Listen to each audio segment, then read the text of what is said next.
के कुछ अनमोल अनुभव हमें वो चीज़ें याद दिलाते हैं या हमें वो चीज़ें सिखाते हैं जो हमारी ज़िंदगी में हमें आगे बढ़ने के लिए और सही निर्णय, सही डिसीजंस लेने में बहुत हेल्प करते हैं। जैसे अगर मैं एक बात कहूँ जो कि आज के टाइम पे बहुत कॉमन है, बहुत नॉर्मल है, कि हम अपना बहुत सारा समय, अपना बहुत सारा टाइम अपने मन के अंदर उन चीज़ों को उधेड़ बुन में लगे रहते हैं जो कि या तो बीत चुकी हैं, जैसे पास्ट में क्या हुआ, उसमें ऐसा हुआ था, या उसने हमारे साथ ऐसा किया, या फिर भविष्य में ये होगा। आज के टाइम पे बहुत परेशानियां हैं, जीवन में कोई सुख नहीं है, तो भविष्य भी ऐसा ही रहेगा।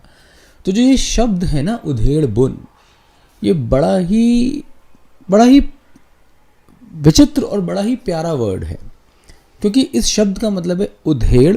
जो भी आपके साथ पास्ट में हो चुका है या आपके जो भी अच्छे एक्सपीरियंसेस नहीं हैं, आप उनकी उधेड़ में लगे रहते हैं कि ये क्या हुआ, क्यों हुआ, किस लिए हुआ, ऐसा नहीं होना चाहिए था। और फिर वो सारी बातें आपके अंदर रोष यानी कि गुस्सा, दुख, ये सारी भावनाएं पैदा करता है। और बुन का मतलब होता है कि भविष्य में क्या होगा, यानी कि आज मेरे पास ये है तो मैं फ्यूचर में क्या करूँगा, मैं क्या बन पाऊँगा, या मैं अपने भविष्य में उन चीज़ों को किस तरीके से चीज़ों को जोड़ पाऊँगा, तो मैं उस चीज़ों की इस चीज़ों में लगा रहता हूँ। बट आप कितनी एनर्जी, मतलब आपकी जो प्रेजेंट की एनर्जी है, एनर्जी मतलब आपको 24 घंटे मिलते हैं और एक दिन मिलता है, और लाइफ लिमिटेड है। मतलब लाइफ हमको ये हमेशा का एक वो लेकर नहीं आए हैं कि हमारी ज़िंदगी ऐसे चलती रहेगी।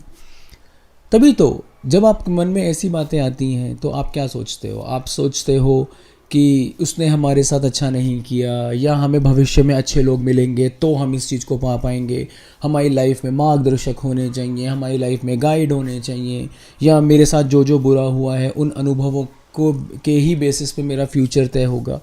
आप अपने दिमाग को बहुत ज़्यादा बिज़ी कर देते हैं इन सारे विचारों से, जिसकी वजह से आपको वो चीज़ की प्राप्ति नहीं होती जो किसी भी पैसे या दुनिया की सारी संपत्ति भी आपको मिल जाए तो वो प्राप्त नहीं हो सकती। वो है शांति, मानसिक शांति, आत्म शांति। उसके लिए बहुत सिंपल सा कंसेप्ट है। सबसे पहले तो अगर आपको कोई चीज़ ऐसी लगती है जो आपको परेशान कर रही है तो आप उसे अपने मन से निकाल दीजिए। और सबसे आसान तरीका है निकालने का, अगर किसी व्यक्ति विशेष को लेकर है तो उस व्यक्ति विशेष को माफ़ कर दीजिए। उसके लिए उसकी माफ़ी मांगना ज़रूरी नहीं है कि वो आपसे आए, उसको एहसास हो तो ही आप उसे माफ़ करेंगे। आप उसे माफ़ कर दीजिए। आप उसमें ये सोचिए कि ठीक है, मैंने उसको माफ़ किया, और मन ही मन आप उससे भी माफ़ी मांगिए कि कहीं ना कहीं अगर मैंने तुम्हारे साथ कुछ गलत किया हो तो मुझे माफ़ करो। दूसरा, जो आपको सही लगता है वो बदलाव पहले अपने अंदर लाइए। धीरे धीरे वो बदलाव अपने अंदर ऐसे लाइए जो कि पॉजिटिव चेंजेस होने चाहिए। जैसे अगर आपको लगता है कि ये चीज़ सामने वाला ठीक नहीं करता है, या फिर आपको ये चीज़ें नहीं अच्छी लगती हैं, तो जो आपको अच्छा लगता है उसके छोटे बदलाव आप अपने अंदर लेके आइए, चेंजेस लाइए। फिर आप धीरे धीरे एक चीज़ देखेंगे कि आपके अंदर एक कामनेस आएगी, एक शांति आएगी। और जब वो आ जाती है, जब आपके अंदर शांति आ जाती है, फिर आपको कुछ ही मुश्किल नहीं लगती। फिर आपकी मेमोरी ही इतनी शॉर्ट टर्म हो जाती है इन फालतू की नेगेटिविटीज़ को लेके कि आप उसे रिटेन ही नहीं कर पाते, और बहुत अच्छी और स्ट्रांग हो जाती है आपके स्ट्रांग पॉइंट्स पे, जो आपको बहुत हेल्प करते हैं, जो आपको बहुत आगे तक ले जाने में बहुत फ़ायदा करते हैं। इसीलिए लाइफ में, जैसे मैं कल एक चीज़ पढ़ रहा था, मुझे बहुत अच्छी लगी, तो मैंने सोचा मैं आज आप लोगों के साथ शेयर करता हूँ। उसमें लिखा था, जैसे हम बहुत जनरली एक इंग्लिश में चीज़ बोलते हैं, वी लिव ओनली वंस। ये गलत है। हाँ, मैंने पढ़ा और बहुत सही पढ़ा। We die once, we only die once, but we live every day. हम रोज नहीं मरते, हम रोज जीते हैं।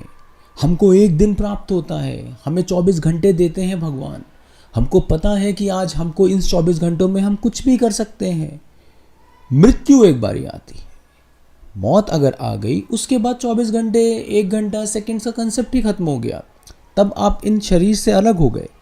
फिर आपको कुछ नहीं पता, किसी को पता भी नहीं कि उसके बाद क्या होता है, क्या नहीं होता है। बीच में कितने ही इंपॉर्टेंट काम क्यों ना हो, वो अधूरे ही रह जाएंगे और उन्हें अधूरे रहना ही है।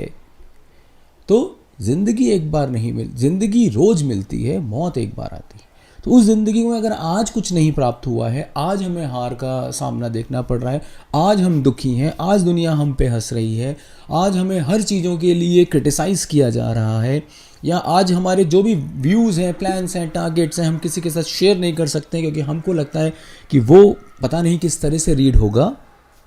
वो आज का दिन है, कल के दिन वो बदलाव आएंगे। कल नहीं आया तो परसों आएगा, परसों नहीं आया तो उसके दिन के बाद आएगा। इसीलिए कहते हैं ना, हार जाना बिल्कुल गलत नहीं है। हार के किसी चीज़ को छोड़ देना, यानी कि उस रेस से बाहर हो जाना अपनी इच्छा से कि अब मैं तो कर ही नहीं सकता, फिर वो मौका दोबारा कभी मिलेगा ही नहीं। जीवन का नाम है निरंतर चलते रहना और अपने आप को शांत रखना, अपने आप को समझना, अपने आप को जानना। जीवन में हम किस लिए हम आए हैं, हमारा पर्पस ऑफ लाइफ क्या है। अगर आप सड़क पे जा रहे हैं और आपको कोई व्यक्ति दिखता है जो दुख में है, कष्ट में है, आप उसकी यथाशक्ति जो भी हो सके उतनी हेल्प करते हैं और आप घर आते हैं, तो आपको एक अलग सा सुख मिलता है। और ये हर इंसान के साथ हुआ होगा। जो भी लोग इस वीडियो को देख रहे हैं, चाहे वो 10 लोग देख रहे हो, 15 लोग देख रहे हो, या 1 लाख लोग देख रहे हो, हर इंसान ये अनुभूति करता है कि अगर आप सड़क पर चलते हुए अपनी यथाशक्ति के हिसाब से छोटी सी भी हेल्प करते हैं, तो जो आपको सुख मिलता है वो किसी पब में, किसी क्लब में, या फिर बहुत सारे पैसे खर्च करके नहीं मिल सकता। वो एक्सपीरियंसेस ही अलग हैं, वो कंपैरेबल एक्सपीरियंसेस नहीं है। ये एक्सपीरियंस हमेशा ज़्यादा रहेगा। इसीलिए the purpose of life, human being, यानी हम जो इंसान हैं वो हम इसी तरह से डेवलप हुए हैं, एक दूसरे की हेल्प करके, कोलैबोरेट करके। तो अगर कोई ऐसा इंसान दिखता है जिसको हेल्प की ज़रूरत है, उसकी प्लीज़ हेल्प कीजिए। वो हेल्प छोटी से छोटी भी हो सकती है, आपको कोई नहीं देख रहा है भगवान के सिवा। और वैसे कर्म क्यों करने हैं जो दुनिया को दिखाने के लिए हो, वो तो पूरी दुनिया कर रही है। पूरी दुनिया ऐसे कर्म करने में लगी हुई है जो औरों के लिए अच्छा, और अपने हित के बारे में तो कोई सोचता ही नहीं। परंतु भगवान और जो सर्वशक्तिमान है, उसे क्या ही लेना, दुनिया भी उसकी बनाई हुई है। तो दुनिया को अच्छा लगने के लिए कार्य मत करो, किसी ऐसे इंसान के लिए कार्य करो जिसको आपकी ज़रूरत है। भूखे को खाना दे दो, सर्दी में किसी को अपनी यथाशक्ति के हिसाब से गर्माहट की चीज़ें दे दो। कोई बीमार है, उसकी दवाई का इंतज़ाम कर दो। जो वो सुख मिलेगा वो सुख कहीं नहीं मिलेगा। और जो इसका रिवॉर्ड है वो आपको वो वहाँ से प्राप्त होगा जहाँ पे हर इस चीज़ को देखा जाता है और हर उस चीज़ का रिवॉर्ड दिया जाता है। थैंक यू वेरी मच, बहुत बहुत धन्यवाद। और आने वाले टाइम में मैं और ऐसे अपने मन के विचार आपके साथ साझा करूँगा। जीवन में जो भी मैंने सीखा है या जो मैं सीख रहा हूँ उसे मैं बताऊँगा। ज़िंदगी में हारने का मतलब कभी भी ये नहीं है कि आप काबिल नहीं हैं, या आप टैलेंटेड नहीं हैं, या आप अच्छा नहीं कर रहे हैं। ज़िंदगी में हारने का मतलब यही है, अभी आपके प्रयास में कुछ कमी है। जब आपके प्रयास पूरे हो जाएंगे, 100% से भी ऊपर जब आप प्रयास कर दोगे किसी चीज़ में, अव्वल तो हार हो ही नहीं सकती। और अगर दुनिया की नज़रों में 1% ही सही लोग उसे कहें कि तुमने वो नहीं पाया जो और पा रहे हैं, तो जीवन उससे बहुत ऊपर है।